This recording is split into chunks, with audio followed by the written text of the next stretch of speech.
What's the most unfair thing that happened to you as a child? My mom let a woman burn my hands with industrial chemicals because Patricia can never know about us.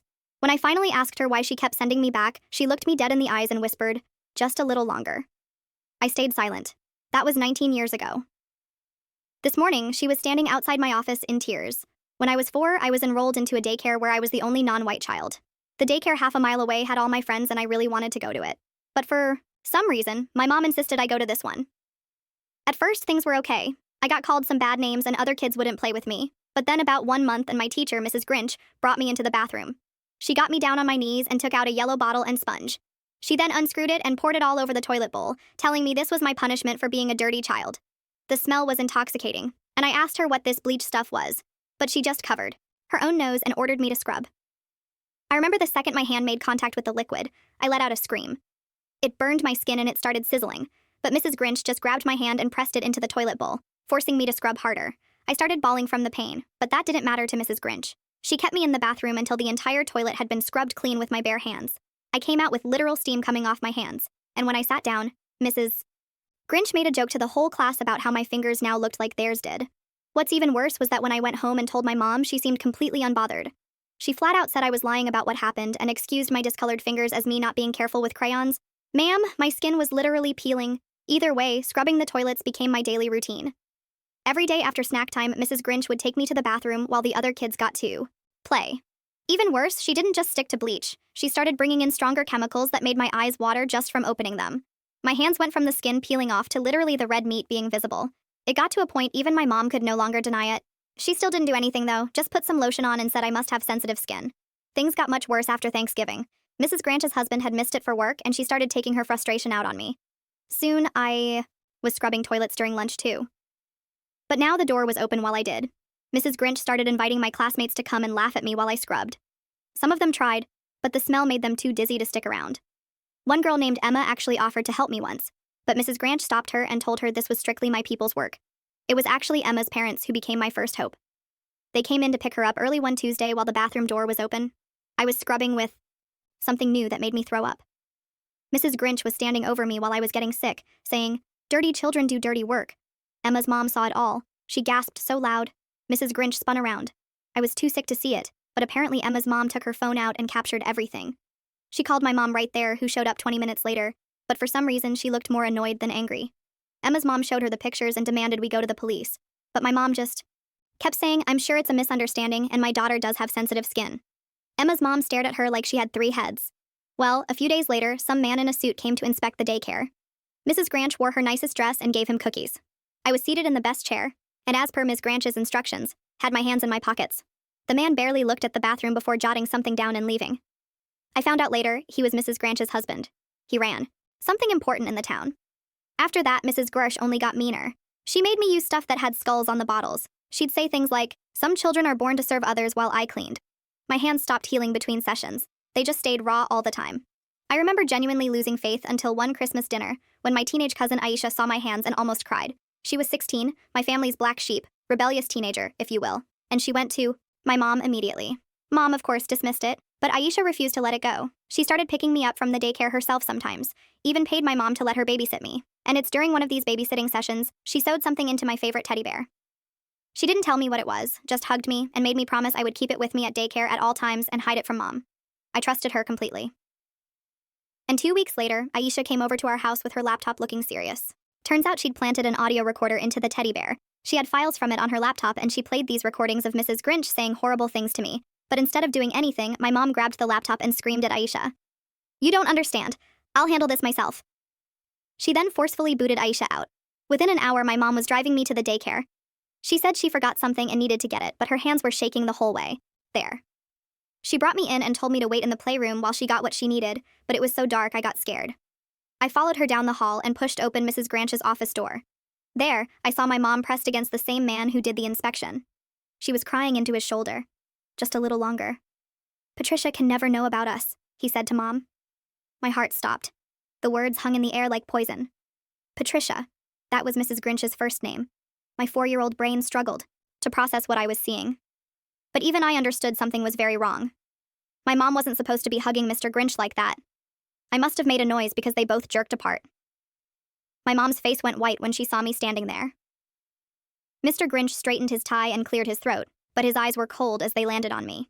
Without a word, he walked past me and out of the office. Mom grabbed my hand roughly and pulled me out of the daycare.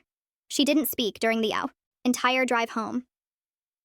Her knuckles were white on the steering wheel, and she kept checking the rearview mirror like someone was following us. When we got home, she sent me straight to my room. I sat on my bed, clutching my teddy bear with the hidden recorder Aisha had given me. My hands throbbed with fresh pain from that morning's cleaning session. The new chemical Mrs. Grinch had used left blisters between my fingers that hadn't stopped weeping clear fluid. Downstairs, I heard Mom on the phone. Her voice was high and panicked. She kept saying things about handling it and keeping quiet. Then, I heard Aisha's name mentioned, followed by angry words I couldn't quite make out. The next morning, Mom acted like nothing had happened. She made my favorite pancakes and even let me have extra syrup, but her smile was fake and she kept glancing at her phone. When it was time for daycare, she hesitated at the door. At drop-off, Mrs. Grinch was waiting. She and my mom exchanged a long look. Something passed between them that made my stomach hurt. Mrs. Grinch's smile was sharper than usual when she took my hand. That day was the worst yet. Mrs. Garash didn't wait until after snack time. She dragged me to the bathroom the moment my mom left. This time, she had 3 different bottles lined up on the floor. The skull symbols on them seemed bigger than before. She made me use all 3 chemicals at once. The fumes were so strong I couldn't breathe properly. My vision blurred and I had to stop. Several times to throw up in the toilet I was cleaning. Mrs. Grinch just stood there, arms crossed, telling me this was what happened to children who saw things they shouldn't. Emma tried to come check on me during lunch, but Mrs. Grinch blocked the doorway. I heard Emma asking if I was okay, but Mrs. Grinch sent her away. Through my tears and the chemical haze, I saw Mrs. Grinch lock the bathroom door. We'd never been locked in before. She made me clean every surface in that bathroom, not just the toilet, but the floor, the walls, even the mirror. My hands felt like they were on fire. The skin was coming off in sheets now, and I could see pink flesh underneath. When I tried to stop, she grabbed my wrists and forced my hands back into the bucket of chemicals. By the time she let me out, I could barely walk. My legs were shaky from kneeling so long, and my hands were swollen to twice their normal size. The other kids stared at me when I stumbled back to my seat. Emma looked like she was going to cry. Mrs. Grinch announced to the class that I had been very naughty and needed extra cleaning duty. She said it loud enough for the parent picking up their child to hear. The parent glanced at me, but quickly looked away when they saw my hands. When Mom picked me up, she barely looked at me. She saw my hands, but just muttered something about getting stronger lotion. During the drive home, her phone rang constantly. She didn't answer it, but I could see Aisha's name on the screen each time. At home, Mom put me in front of the TV with a snack. She thought I was distracted, but I heard her on the phone in the kitchen. She was crying and saying things about no other choice and protecting everyone. When she mentioned Mr. Grinch's name, her voice got quiet and scared. That night, I couldn't sleep. My hands hurt too much. I tried to hold my teddy bear, but even that soft fur felt like needles against my raw skin. I wondered if the recorder inside was still working, if it had captured what Mrs. Grinch had said in the locked bathroom. The next few days followed the same pattern. Mom would drop me off with that fake smile. Mrs. Grinch would drag me to the bathroom earlier and earlier. The chemicals got stronger. I'm trying to understand why the mom keeps sending her child back to this place when she clearly knows something terrible is happening. The sessions got longer. My hands stopped looking like hands at all. But something else was happening too. Mrs. Grinch was getting careless. She started saying things about my mom, about how some women didn't know their place, about how some secrets were too dangerous to keep. She mentioned Mr. Grinch's name a lot, always with a bitter edge to her voice. One afternoon, while I was scrubbing, she actually told me the whole story. She thought I was too young to understand, too focused on my pain to listen. But I heard every word. How she knew about my mom and her husband. How long it had been going on. How my mom thought she was so clever. But Patricia Grinch wasn't stupid. She said she was going to make sure I suffered for what my mom was doing. That every burn on my hands was payment for every time her husband came home late. That every chemical I touched was punishment for every lie he told her. I wanted to tell her it wasn't my fault, but I couldn't speak through the fumes and the pain. I just kept scrubbing. My teddy bear watching from where I'd hidden it behind the toilet, hopefully recording everything. The bathroom sessions stretched longer each day. Mrs. Grinch brought new bottles with, different warning labels, mixing chemicals that made my nose bleed just from breathing near them. She watched me work with a strange satisfaction, muttering about unfaithful husbands and women who thought they were special. My hands had progressed beyond raw to something I couldn't describe. The flesh wept constantly, leaving wet marks on everything I touched. One morning, Mom dropped me off without even coming inside. She practically pushed me through the door and drove away before Mrs. Grinch could approach her. I watched her car speed out of the parking lot through the window, my stomach sinking. Mrs. Grinch noticed, too. Her grip on my shoulder tightened as she steered me toward the bathroom. That session lasted through both snack time and story time. She had me clean the same spots over and over, pouring fresh chemicals each time I finished. My vision kept going dark at the edges. Twice I collapsed, but she pulled me back up by my shirt collar. The other children's voices drifted through the door, reading a book about farm animals, while I scrubbed. Emma's mom started showing up more often. She would linger at pickup time, watching Mrs. Granch carefully. One afternoon, she brought Emma's dad, a tall man who frowned when he saw me shuffle past with my hands hidden in my pockets. They whispered together near the door, while Mrs. Granch pretended not to notice. The teddy bear stayed hidden behind the toilet during every session. I made sure to position it where it could hear everything. Mrs. Grinch had started talking more freely, ranting about my mother while I worked. She described finding receipts from restaurants, mysterious phone calls, lipstick on her husband's collar. She knew exactly how long the affair had been happening. 2 years, since before I was even enrolled at the daycare. My hands got so bad that I couldn't hold a crayon during art time. Mrs. Grinch made me sit at my desk with my hands in my lap, while the other kids drew pictures. Emma tried to slide me her extra crayons, but Mrs. Grinch snatched them away. She announced to the class that I didn't deserve to make art because I couldn't even keep my hands clean. One particularly bad morning, the chemicals made me pass out completely. I woke up on the bathroom floor with Mrs. Grinch splashing water on my face. She seemed annoyed rather than concerned. She made me finish cleaning even though I could barely see straight. My shirt was soaked with sweat and chemical splashes that had eaten small holes in the fabric. Mom started avoiding eye contact entirely during pickups. She would sign me out without speaking to anyone, grabbing my backpack with one hand and my wrist with the other. Her fingers always found the few spots that weren't completely destroyed, gripping just hard enough to steer me to the car.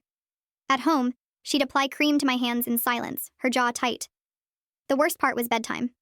I couldn't sleep on my stomach because putting pressure on my hands sent shooting pains up my arms. I couldn't sleep on my back because the air hitting the exposed flesh felt like tiny needles. I spent most nights sitting up in bed, my hands held carefully away from everything, counting the hours until morning. Aisha kept trying to visit, but Mom always had excuses. Too busy, not feeling well. Maybe next week. I could hear their phone arguments from my room, Aisha's voice getting louder through the speaker while Mom's responses got quieter. Once I heard a car pull up late at night and saw Aisha's silhouette at our front door. Mom wouldn't let her in. They argued on the porch in harsh whispers until Aisha finally left. Mrs. Grinch introduced a new chemical that came in a black bottle with no label. She poured it into a bucket and the fumes made my eyes stream instantly. When my skin touched it, the pain was different from the others. Instead of burning, it felt like ice. So cold it circled back around to burning. My hands turned white, then red, then a color I'd never seen skin turn before. Emma's parents weren't the only ones noticing anymore. Other parents started asking questions during pickup. They'd see me walking stiffly, my hands hidden, and exchange worried looks.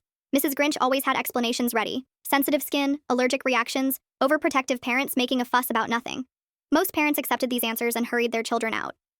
One afternoon while I was cleaning, Mrs. Grinch received a phone call. Her face went from angry to furious as she listened. She hung up and immediately dragged me out of the bathroom, not even letting me wash the chemicals off first. She deposited me in the main room and stormed into her office, slamming the door.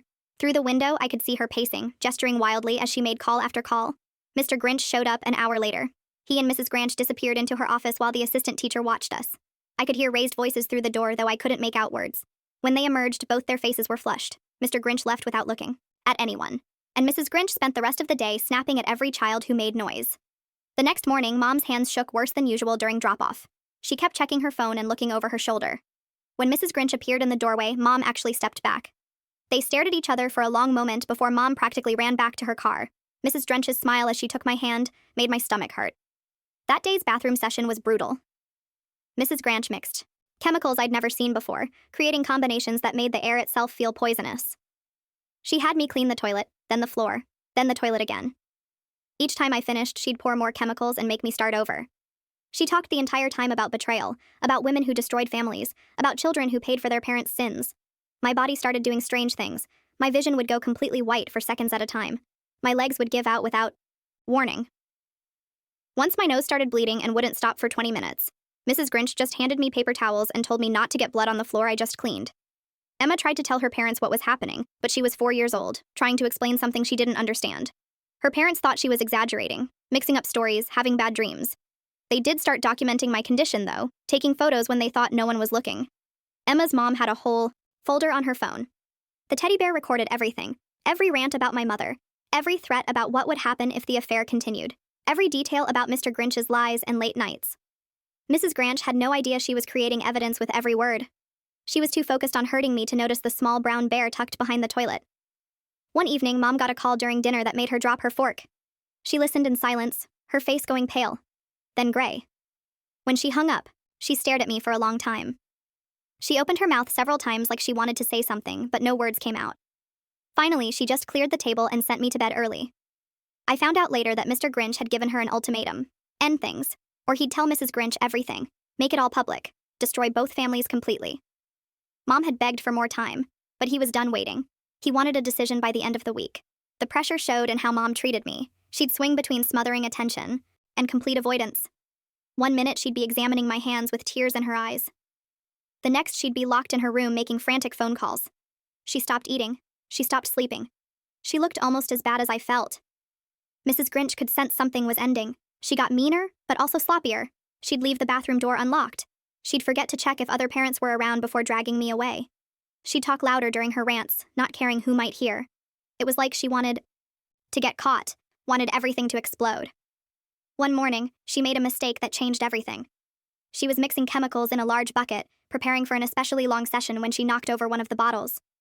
The liquid splashed across her hands and arms. Her scream echoed through the entire daycare. She ran to the sink, shoving me aside, and turned the water on full blast. But I'd seen her skin already starting to bubble and peel. The assistant teacher rushed in and gasped at the scene. Mrs. Grinch with her arms under the water, me huddled in the corner with my destroyed hands visible. Buckets of chemicals everywhere. Mrs. Grinch discovering firsthand what those chemicals feel like is what we call instant karma with a chemistry degree. Yes, she forgot the first rule of evil daycare management: always wear gloves when torturing toddlers. The assistant immediately called for help while Mrs. Grinch shouted at her to stop overreacting, but it was too late. Other teachers came, then the director, then parents who were dropping off their children. Emma's mom pushed through the crowd and saw everything: the chemicals, my hands, Mrs. Grinch's burns, the locked bathroom that had become my torture chamber. This time, she didn't just take photos. She called emergency services right there, refusing to let anyone stop her. She held her phone high, live streaming everything to somewhere, making sure there would be records. Mrs. Grinch tried to explain, tried to spin the story, but her own burns undermined every excuse. How could my injuries be from sensitive skin when the same chemicals had just destroyed her hands? How could it be safe and supervised when she just accidentally hurt herself? The director's face went from confused to horrified as she started connecting dots. They wrapped Mrs. Grinch's arms and took her away in an ambulance. She kept insisting she was fine, that everyone was overreacting, but the paramedics ignored her as they wheeled her out. She looked back at me, with pure hatred. I knew this wasn't over. She'd be back, and she'd be angrier than ever. The director closed the daycare for the day and called all the parents. Mom arrived within minutes, her face a mask of false concern. She played the shocked parent perfectly, demanding answers, threatening action. But I saw her hands shaking as she signed me out. I saw her avoid looking at the director's eyes. I saw her relief that Mrs. Grinch was gone, even temporarily. At home, Mom broke down completely.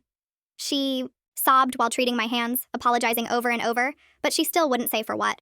She mentioned calling Aisha, getting help, making changes, but by bedtime, she'd convinced herself things would work out. Mrs. Grinch would recover, the daycare would reopen, everything would go back to normal. Except Aisha had other plans. She showed up the next morning before Mom was even awake.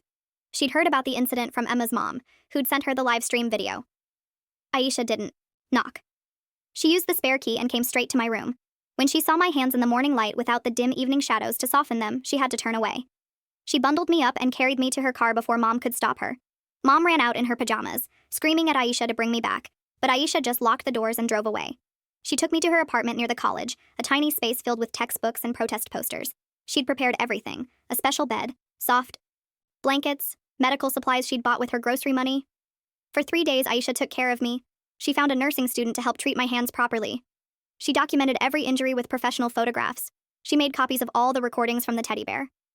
She built a case that couldn't be ignored or explained away, and she did it all while fighting off Mom's increasingly desperate attempts to get me back. Mom tried everything. She called the police, but Aisha was family, and I was clearly injured. She threatened legal action, but Aisha had evidence of abuse. She begged and pleaded, but Aisha wouldn't budge. She even got Mr. Grinch to call, but Aisha just recorded that conversation too, adding it to her growing pile of proof. On the 4th day, Aisha took me to meet with Emma's parents. They'd been building their own case, collecting testimonies from other parents who'd noticed things. Together, they had enough to ensure I'd never go back to that daycare. They had enough to ensure Mrs. Grinch would never teach again. They had enough to protect me. But they needed one more thing. They needed Mom to admit what she knew, what she'd allowed, why she'd kept sending me back despite knowing what was happening. Emma's mom was gentle but firm as she laid out the evidence, the recordings, the photographs, the witness statements, the live stream video. Everything pointed to Mom knowing about the abuse and choosing her affair over my safety. Mom crumbled. She admitted everything in a flood of words. The affair, the threats, the deal she'd made with Mrs. Grinch to keep things quiet, how she'd sacrificed my well-being for her relationship with Mr. Grinch, how she'd convinced herself it wasn't that bad, that I was exaggerating, that it would end soon, how she'd chosen him over me every single day. The admission broke something in me. Even at 4 years old, I understood betrayal. I understood that my mother had known about my pain and chosen to allow it. I understood that every burn, every chemical, every moment of agony had been preventable. She'd had the power to stop it and chose not to. Aisha became my legal guardian that week. Mom signed the papers without fighting, perhaps relieved to be free of the responsibility she'd failed so spectacularly. Mr. Grinch disappeared from our lives immediately. His own marriage destroyed by the scandal. Mrs. Grinch recovered from her burns, but faced investigations that would end her teaching career. The daycare shut down permanently. Parents pulled their children out in droves once the truth spread. Emma's family led the charge, making sure everyone knew what had happened within those walls. The building stood empty for months, a reminder of how many adults had failed to protect one small child. My hands slowly began to heal under proper medical care. The scars would always be there, a map of every chemical burn and blister. But the pain faded. The flesh grew back. The wounds closed. It took months of treatment and therapy, but eventually I could hold things again without crying. Aisha transformed her life around taking care of me. She switched to night classes so she could be home during the day. She learned to cook kid-friendly meals. She painted her spare bedroom in bright colors and filled it with toys that didn't require fine motor skills. She became the mother I'd needed all along. Living with Aisha changed everything, but the battle wasn't over. Mrs. Grinch returned to the daycare after her burns healed. Angrier than before, she'd convinced the director that the accident was a fluke, that I'd somehow contaminated her chemicals. The daycare reopened within 2 weeks. Mom showed up at Aisha's apartment the same day, pounding on the door at midnight. Aisha wouldn't let her in, but Mom stood in the hallway screaming about kidnapping and legal rights. The neighbors called campus security, who escorted Mom away. She came back the next night and the next, each time more desperate. During one of these visits, Mom let something slip that made Aisha freeze. She mentioned that Mr. Grinch had given her money, a lot of it, to keep quiet about everything, not just the affair, but what Mrs. Grinch was doing to me. The payments had been going on for months. Aisha started digging deeper. She spent her nights going through the recordings from my teddy bear, transcribing every word. She found patterns in Mrs. Grinch's rants, mentions of other children who'd left the daycare, suddenly names that meant nothing to me, but made Aisha's face go dark. She tracked down 3 families. All had pulled their children from the daycare within the past 2 years. All had non-white children. All had moved away shortly after leaving. When Aisha called them, 2 hung up immediately. The third, a woman named Danny, broke down crying and agreed to meet. Danyunki's daughter had burns on her arms, not as bad as mine, but the same pattern, the same chemicals, the same Mrs. Grinch standing over her, making her clean. They'd left after 6 weeks when Danny walked in during a session. Mrs. Grinch had offered them money to stay quiet, but Danny had just grabbed her daughter and run. The meeting changed Aisha's approach. She stopped trying to build a legal case and started planning something different. She knew the system wouldn't help, not with Mr. Grinch's connections, but she also knew that Mrs. Grinch's power came from secrecy, from parents not talking to each other. Aisha created a simple flyer with facts. No accusations, just facts. The daycare's cleaning supply budget, the number of children who'd left suddenly, the average time non-white children stayed enrolled versus white children. She made hundreds of copies at the campus print shop. Early one morning, she took me with her to the daycare neighborhood. We walked from house to house, sliding flyers under doors, into mailboxes, onto car windshields. Every parent who might drop off a child that day would see it. Every neighbor who might recommend the daycare would know. By noon, parents were pulling their children out. Not all of them, but enough. Emma's mom stood in the parking lot showing other parents the photos she'd taken of my hands. Another parent mentioned their child's mysterious rashes. A third talked about behavioral changes they'd ignored. Mrs. Grinch tried damage control. She held an emergency parent meeting explaining about sensitive children and overreactions. But when she couldn't explain why the cleaning supplies were kept in the children's bathroom instead of a locked closet, parents started asking harder questions. Mr. Grinch showed up to support his wife, but his presence made things worse. Parents recognized him as the inspector who'd cleared the daycare. They realized the conflict of interest. Emma's dad, the tall man who'd been documenting everything, asked directly why Mr. Grinch had inspected his own wife's workplace. The meeting devolved into chaos. Parents demanded to see the bathroom where I'd been forced to clean. Mrs. Grinch refused, saying it was a privacy issue, but Emma's mom had already gone to look. She came back pale, holding a bottle with a skull symbol that was sitting on the sink. More parents left that day, then more the next. Within a week, enrollment had dropped by half. The daycare couldn't afford to stay open with so few children. Mrs. Grinch getting those chemicals on her own hands changes everything. Can't claim it's just sensitive skin anymore when the same stuff burns her too. Makes me wonder. How long she's been telling herself these lies about safety while watching kids suffer from those exact same burns every single day. Mrs. Granch blamed everyone but herself, ranting to the remaining parents about conspiracies and jealous families trying to destroy her. Mom made one last attempt to get me back. She showed up at Aisha's apartment with official-looking papers claiming she'd hired a lawyer. But when Aisha actually read them, they were just forms Mom had printed from the internet. She hadn't hired anyone. She couldn't afford to after Mr. Grinch cut off the money. The confrontation was ugly. Mom grabbed my arm trying to pull me away. Aisha blocked her. They struggled in the doorway while I pressed myself against the wall. A neighbor called the police who separated them and took statements. When the officers saw my hands still wrapped in bandages, they told Mom to leave. That night, Aisha's phone rang constantly. Mom, Mr. Grinch, even Mrs. Granch called, each making different threats. Aisha recorded every call. She also called our grandmother, my mom's mother, who lived 3 states away. Grandma had no idea what had been happening. Grandma arrived 2 days later. She took one look at my hands and started crying. Then she turned on Mom with a fury I'd never seen. The argument lasted hours with Grandma demanding answers Mom couldn't give. Why had she chosen a man over her child? How could she have let this happen? What kind of mother was she? Mom finally broke down and told the truth. Not just about the affair, but about why she'd enrolled me in that specific daycare. Mr. Grinch had promised to leave his wife for her, but only if she proved her loyalty. Putting me in Patricia's class was the test. Letting Patricia hurt me was proof of Mom's commitment. The revelation destroyed our family. Grandma immediately supported Aisha's guardianship. Our aunts and uncles, once they learned the truth, cut Mom off completely. She'd chosen her relationship over her child's safety. And that was unforgivable in our family. The daycare closed permanently a month later, not because of legal action, but because no parents would enroll their children. Mrs. Grinch tried to blame the closure on discrimination, but the community knew better. Emma's mom had made sure of that, sharing the evidence with every parent group in town. Mrs. Granch's marriage imploded publicly. She confronted Mr. Gersh at his office, screaming about the affair in front of his colleagues. Security removed her, but the damage was done. His reputation, his authority, his carefully constructed life fell apart. He left town within weeks. Mom followed him. She packed up our old apartment and disappeared, chasing after a man who'd already moved on. She left no forwarding address, no phone number, just vanished from our lives as completely as if she'd never existed. I started kindergarten the next year at a new school across town. Aisha had researched every teacher, every policy, every cleaning product they used. She volunteered in my classroom twice a week, watching everything. My teacher, Mrs. Danny, was kind and patient, never commenting on my scarred hands or the way I flinched when anyone mentioned cleaning. Emma ended up in my class too. Her parents had specifically requested it, wanting her to have a friend she already knew. We became inseparable, bonding over blocks and story time. She never asked about my hands, just helped me when buttons or zippers were too difficult. The physical healing took years. Skin grafts for the worst areas, special creams to reduce scarring, occupational therapy to regain full movement. Aisha drove me to every appointment, held my hand through every procedure. She used her student loan money for treatments insurance wouldn't cover. But it was the invisible healing that took longer. The fear when I smelled certain cleaning products, the panic when bathroom doors closed, the nightmares where Mrs. Granch's face loomed over me. Aisha found a therapist who specialized in childhood trauma, an older woman named Dr. Alexandra, who never pushed too hard.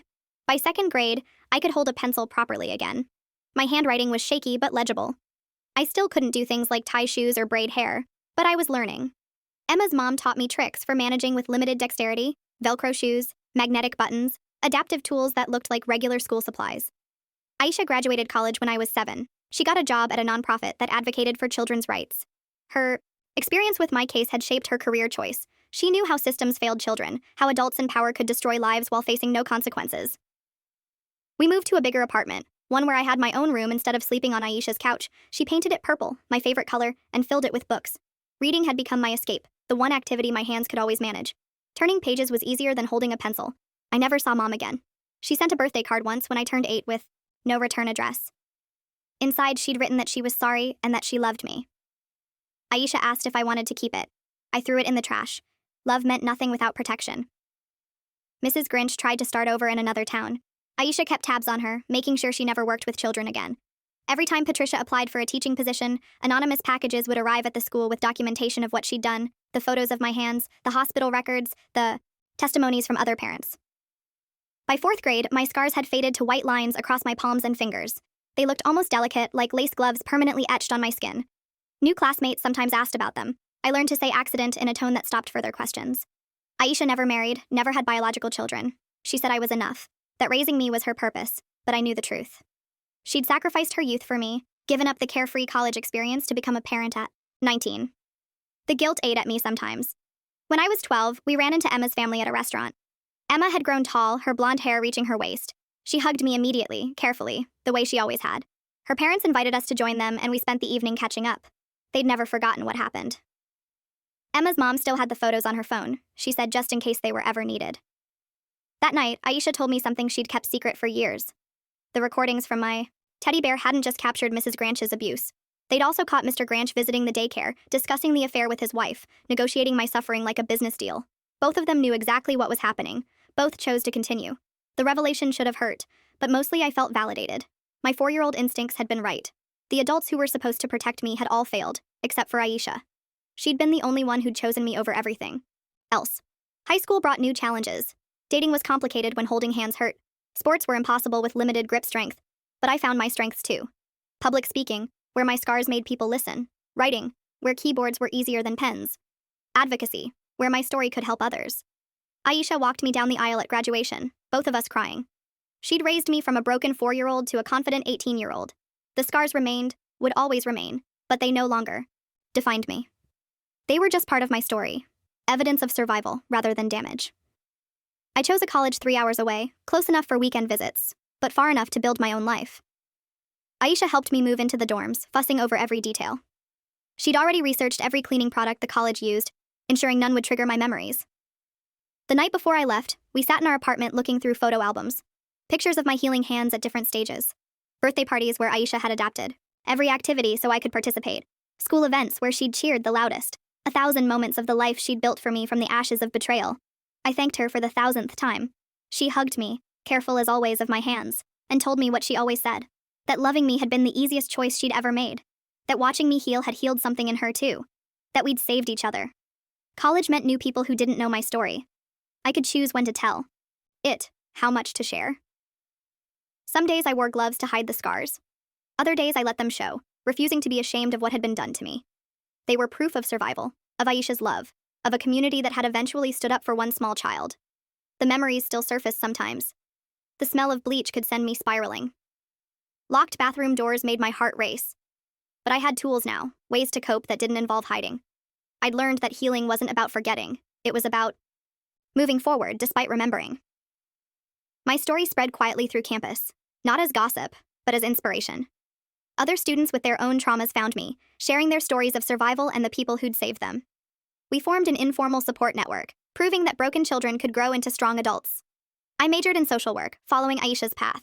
My advisor tried to discourage me, saying the field might be too triggering given my history, but I knew better. My scars made me more effective, not less.